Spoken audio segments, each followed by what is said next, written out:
In the 1600s, Archbishop Tillotson noticed that magicians used a phrase at the key point of the magic trick, hocus pocus.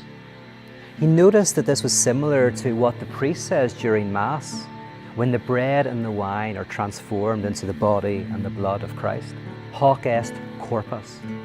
And so he reasoned that the early magicians were mocking the Eucharist.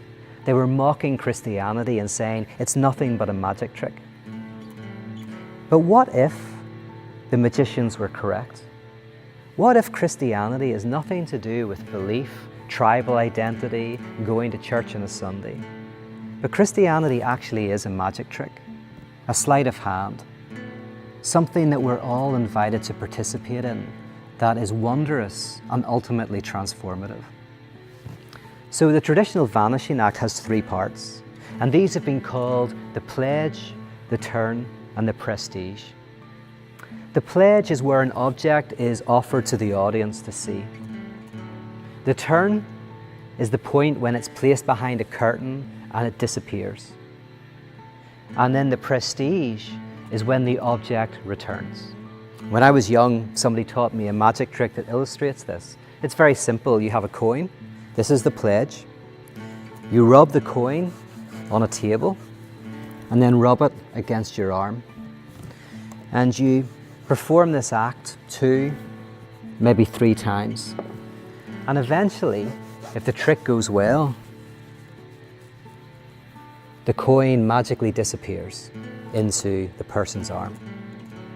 Then, while people are looking for the coin, you simply lift up a nearby cup and show that the coin is there.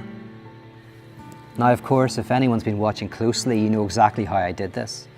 At first, I have the coin in my left hand when I'm rubbing it on the table.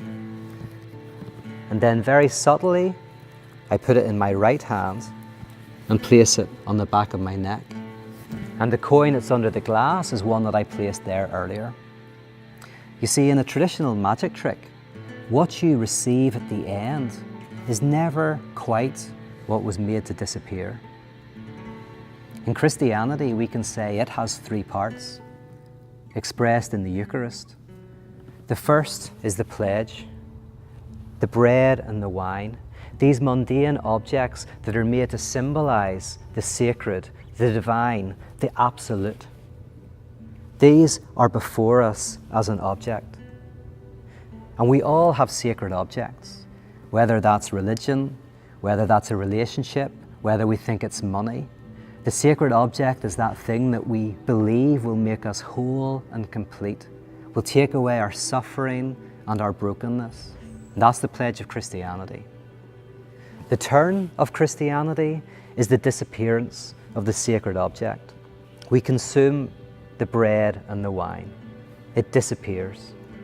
This is the nihilistic heart of Christianity, the death of God, the loss of the object that you think will make you whole and complete, the object that you chase after, that you feel you need in order to live. But the trick doesn't end there. There's a prestige, where you get back something that looks a little bit like what you lost, but is slightly different. And this is the return of the sacred. You're waiting for the return of the sacred. And then you get up from your seat and you talk to the person on your right or on your left. You ask them how their week's been. You talk about their suffering and their joys, and you share your own struggles. And you realize that the sacred is there in the midst of life itself, no longer as an object that you love, but rather as the name you give to the experience of depth and density in the act of love itself. This is not a sacred that helps us run from our suffering. It's not a sacred that gives us wholeness and completeness. It's an experience of fulfillment and meaning and beauty in the midst of life's difficulties, in the midst of lack, in the midst of our sufferings.